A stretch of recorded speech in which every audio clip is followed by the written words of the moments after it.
noo gisee d'abord sur la forme laata ñuy ñëw dans le fond barki dem sortie bi Ousmane Sonko def avec ak pressam noo ko ban jàngat nga ci am. bon mënuma ci sax am jàngat xam nga lu tax. forme bi déjà balaa ñu ñëw ci fond bi. waaw moom laa lay wax ni pàcc xam nga mënuma ci am jàngat xam nga lu tax.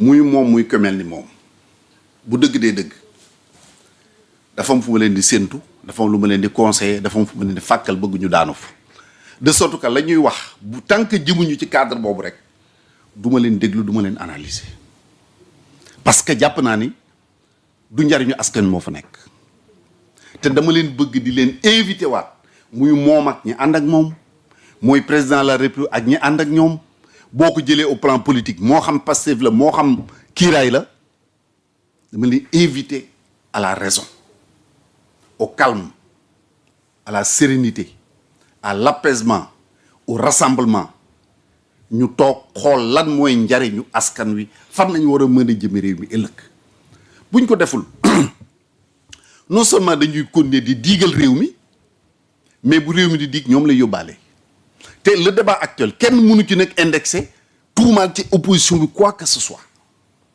parce que demoon na ba ay jamono dañu naan est-ce que opposition amati na Sénégal ñu naan opposition ay tapet lañu mais boobu opposition bi composé pour l'essentiel d'hommes d'État yoo nga xam ne mës nañu gérer État xam nañu lu ñu war a def ak lu ñu warul def bi gouvernement bi ñëwee defuñu dara pour gêner leen dañu toog croiser les bras pour certains même pareil pour jàppale leen Penda pose-toi une question président de la République dafa commencer def benn dialogue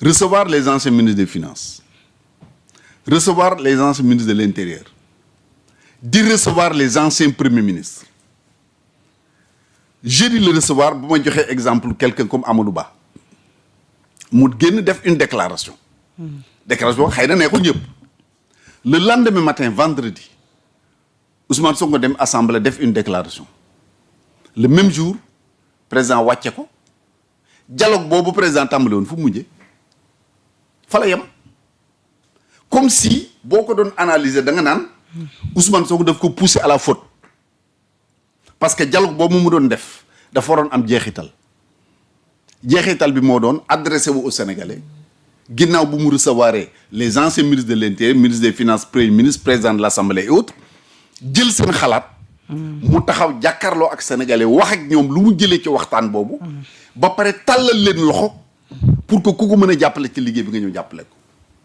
j'en connais ñoo nga xam ne pare woon nañu pour jàppale si président ci liggéeyam bu leen dugalee ci gouvernement ñu ànd ci moom bien que bokkuñu ci parti ils sont dans l'opposition mais pare woon nañu pour que bu leen dugg woo ci gouvernement ñoo jàppale si ko malheureusement quand Ousmane Sonko a fait cette déclaration lépp la arrêté tas gouvernement bi def 10 jours pour mettre sur pied un gouvernement boo nga xam ni c'est vrai il y a du bon il y a du moins bon su ma nee du bon et du moins bon ña doon théoriser la dette cachée ñoo ne mboq ci biir gouvernement bi tey.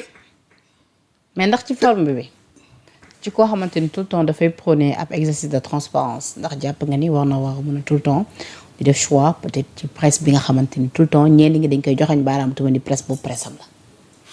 ah bon là c'est d'abord ci forme bi quoi. là c'est autre chose. Ouais. Je constate que lu ma wër delloosiwaat nga ma ci li la ñor yow.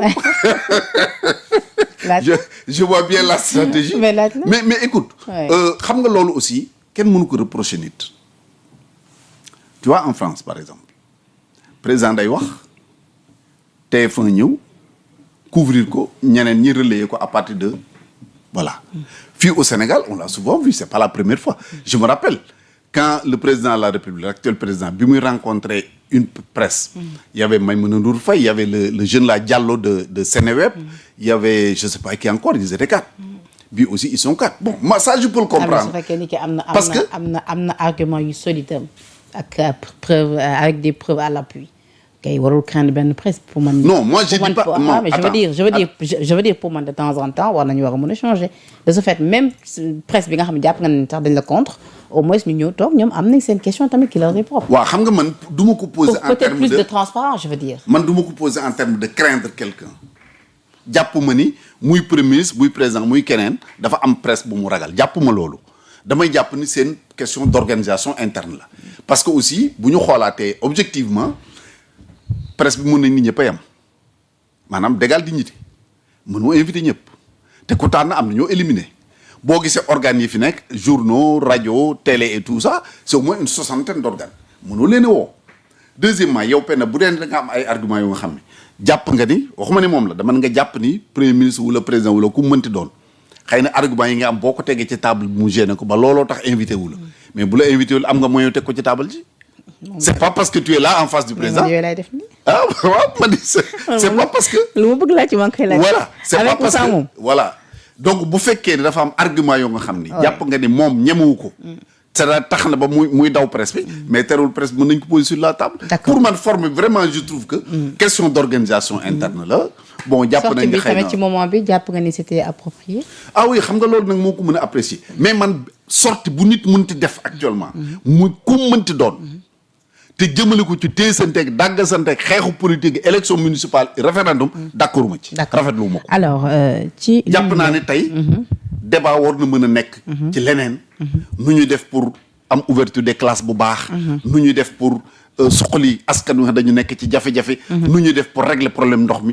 Touba gee nga xam ñu ngi tëmb ci ndox nu ñuy def pour régler ko ñi ngi jëm màggalu gàmmu gi ñëw Tivaouane naka la ñu def ba Touba Tivaouane bañ a am ay jafe-jafe. je pense c'est ça les questions essentielles. alors Ousmane Sonko nag ci sortem bi ñëw na ci ay ci jafe-jafe yi mu am ak Bassirou Diomaye Diakhar Faye ñëw na tamit ci wàllub suuf si wax na tamit ci wàllub transparence bonne gouvernance souveraineté également de nos ressources loolu yëpp wax na ci d'ailleurs sax nee na wàllu bonne gouvernance ak souveraineté de nos ressources moo nekk dëgg-dëgg jafe-jafe bi mu am ak président Diomaye d'abord sa analyse ci lu ni mel ci point boobu. waaw xam nga ñaar ñu jote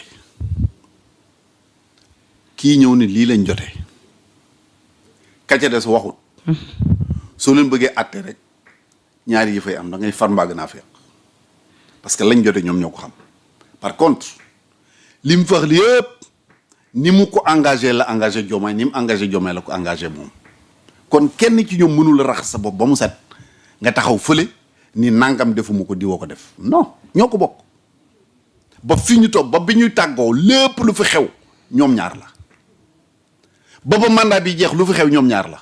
bilan bi seen bilan la. bilan bi seen bilan la parce que ñoom ñoo ànd wax askan wi ni lii ak lii la ñuy def. Sonko Diomaye. maa ngi xoolaat démb rek benn kilifa ci ñoom bu doon wax naan lu évidemment booba jamono neexoon na naan lu Ousmane man Diomaye man na ko lu Diomaye man Ousmane man na ko ainsi de suite nañ ko ni ci loolu bilan bi seen bilan la lépp ñoo ko moom. kenn mënul ni diw moo def lii bàyyi keneen. donc moi je les mets dans le même sac. moo tax je le répète. j'insiste là-dessus. lu mu leen jaral ñu ànd juboo nañ ko def. ku ci mën a wax ci. et dafa am ñu absent ci sama gis-gis dans ce débat là. muy ñaan. ñi ñu tudde magi Pastef. pourtant ñu ngi fi de. waaw mais ci débat bii man dafa am fu ma leen doon séntu. parce que mag dafa am lu muy jaay ñoom Papa Allé. ñoom. Papa Allé kan. waaw defe naa ñu ñooñu la. waaw ak mon ami Maodo Diène. mais mag dafa am naa sama benn papa Momar Diop bu nekk Yoff. voilà moom mag dafa am lu ñu koy doyee. ay xale du ñu nekk ci kër di xeex ba kër gi tàkk. mag ji kenn déggu leen kenn gisu leen. bu maggee ñëwee àtte xale yi dégluwuñ leen nag. waaw mais nañ def seen devoir. xëy na def nañ. loolu la Sénégalais yi war a xam. loolu la Sénégalais yi war a xam. parce que un parti au pouvoir moomatul boppam. comme niñ koy waxee quand le peuple bu sëqatee rek le reste du peuple dañ ciy topp également. d'accord donc amuñu droit. croiser les bras bañ ci wax. amuñu droit wax ci te sénégalais xamuñu ni parce que. c'est important que sénégalais xam ni. par exemple magi Pastef jóg nañu je donne un exemple waxuma ni loolu am parce que xamu la ci am jóg nañu par exemple seeti Bassirou Diomaye wala ñu seeti Ousmane Sonko kenn ci ñoom ni leen man de lu ngeen ma ñaan dinaa leen ko may pare naa pour dem toog wax ak man. keneen ki ni non kii dootuma wax ak moom xam nga loolu mën na am. mais loolu boo amee dafay baax sénégalais yi xam ko. parce que day dimbali Sénégal seen choix wu ëllëg.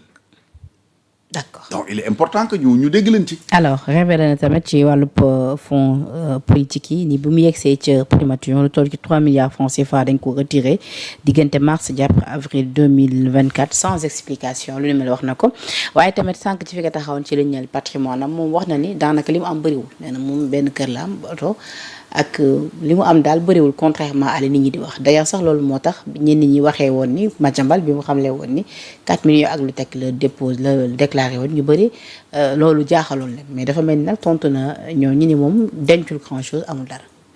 waaw xam nga ça rejoint li ma doon wax tout à l'heure déclaration de patrimoine bu ñu dul publier amul njariñ Madiambal yàgg na ko wax. que Sonko ne publier déclaration bu ko publier moom mu wax li mu am. Madiambal tamit doon wax ni Sonko milliardaire. waaw moom laa la wax man yàgg na ko wax. te Sonko nee na yorul. Sonko nee na 4 millions 5 su ma jumul ci li ma dégg ñu wax. waaw moom nee na yorul de. bon nee na yorul mais ki ni yorul nag mënoo ko ne par force yor nga.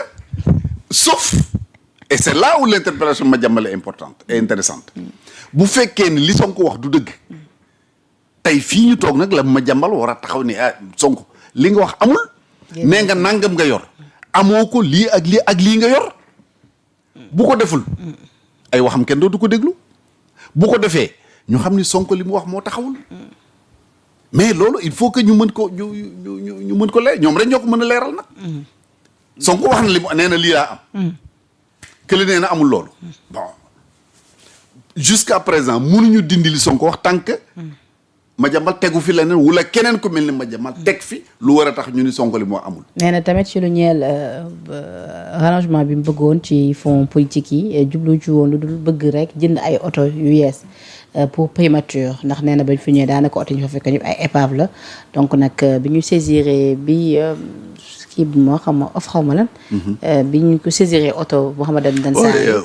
waaw nee na si la suñ ko proposé bu ñu jënd ko parce que façon nee na bu ñu ko jëndul ñeneen rek ñoo ñu jënd ko à de bon prix donc nag ci la demee proposé pour ñu jënd ko du li nga xamante ni moo di rallongement bi nga xamante ni fan yee ci ginnaaw docteur Abdourahmane Diouf moom moo ko xamle woon ni Sonko fonds yi ñu ko alloué woon doyatu ko woon sax ba sax na doon saako sax ñu dolli ko. waaw xam nga. gis naa nag xale yi vaax ko ak propos yu mu njëkkoon wax nii du jënd ay oto pour primature oto yi fa nekk nañ ko recycler. waaw xam nga ci li mu wax ni moo tax mu jënd ko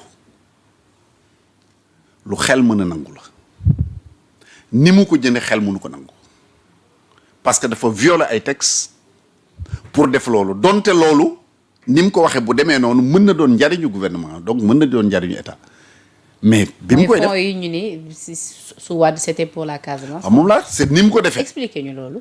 non ça c'est très simple.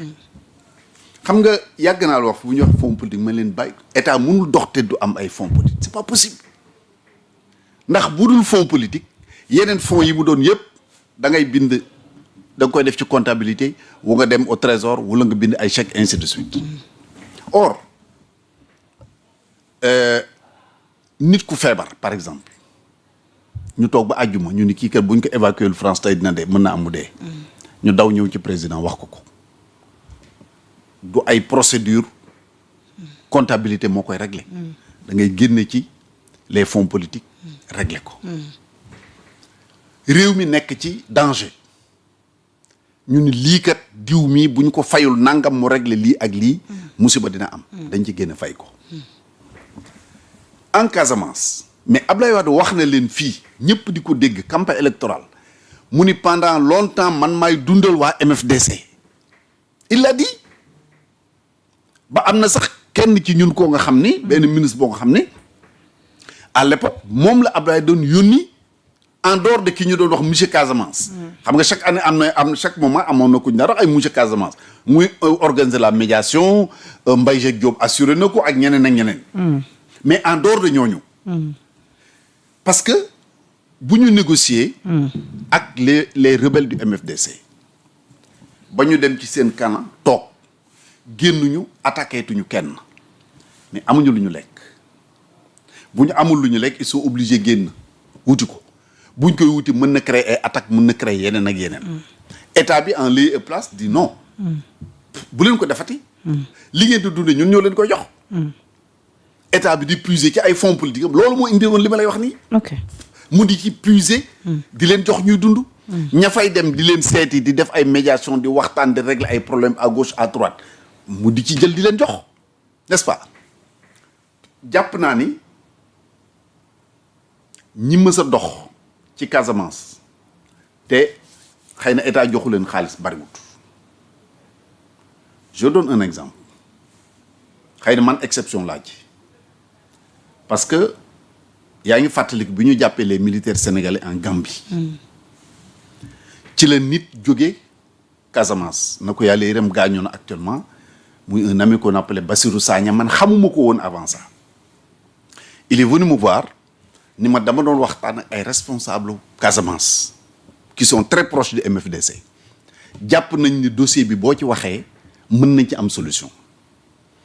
Ah bon mun ma koy mu expliquer ma lépp ni mu demee ma yónnee président Macky Sall benn email ni ko kat am na ku jógee Casamance nee na daf bëgg ma intervenir dans le dossier parce que nangam ak nangam président tontu ma jox ma accord am ni ma jusqu'à présent la communauté de Saint-Gilles ñu ngi ciy yëngatu mais soo ci mënee def dara def ko ma jox waa ji accord mu woo kenn ni ma kooku la ñu war a seeti boobu ba fay dem xamuma woon kooku ki may seeti kan la muy quelqu'un de la Casamance koo nga xam ni de son vivant Abbé Diamacoune Senghor dafa bindoon lettre jox ko ni ko su ma fi nekkatul lépp loo wax mu jëm ci MFDC nañ ko def.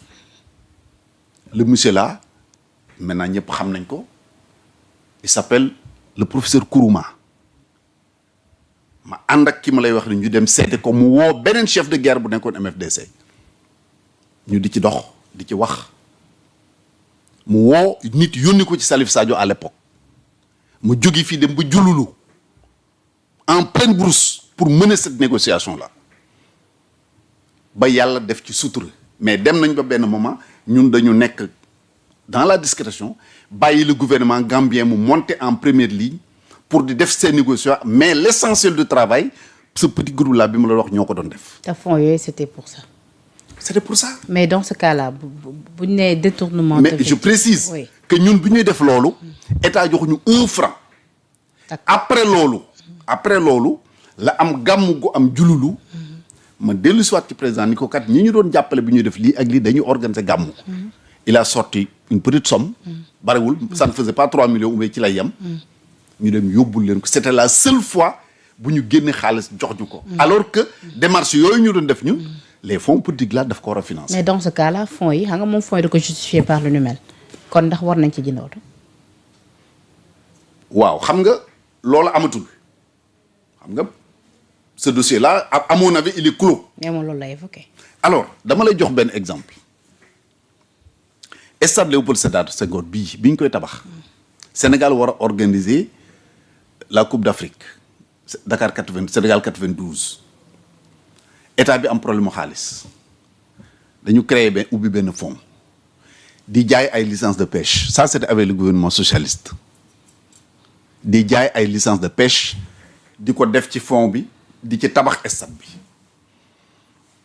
bi ñu demee ba loolu jeex stade compétition bi jeex fond ba tëjuñu ko mu continuer di fa nekk boo mësee dégg ñu ni président Wade mësoon na bëgg a porter plainte Ousmane Tanor Dieng sama mag ju baax yooyu yal na ko yàlla yërëm dossier boobu la woon parce que bu ñu demee ba fond boobu jeex dañ ko fi bàyyi et on aurait dit mënuma ci jox firnde que fonds boobu bi ñu dem élection ci la Parti socialiste jënde 45 véhicules L200 jox ko à ses coordinations départementales le même fonds c'est pour dire que li ma doon wax sur la Casamance fonds boobu nga xam ni dafa doon servir à régler des problèmes en Casamance ba mu jeexee ñu considérer ni dossier boobu jeex na dañ ko waroon tëj.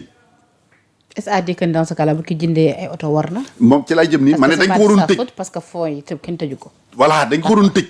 buñ ko tëjul. c'est la responsabilité de l'État du Sénégal. dans son entièreté. D'accord. Quand je dis État c'est le président de la République d'abord. maintenant que ñu bañ ko tëj. moom mu utiliser ko feneen c'est une faute. D'accord.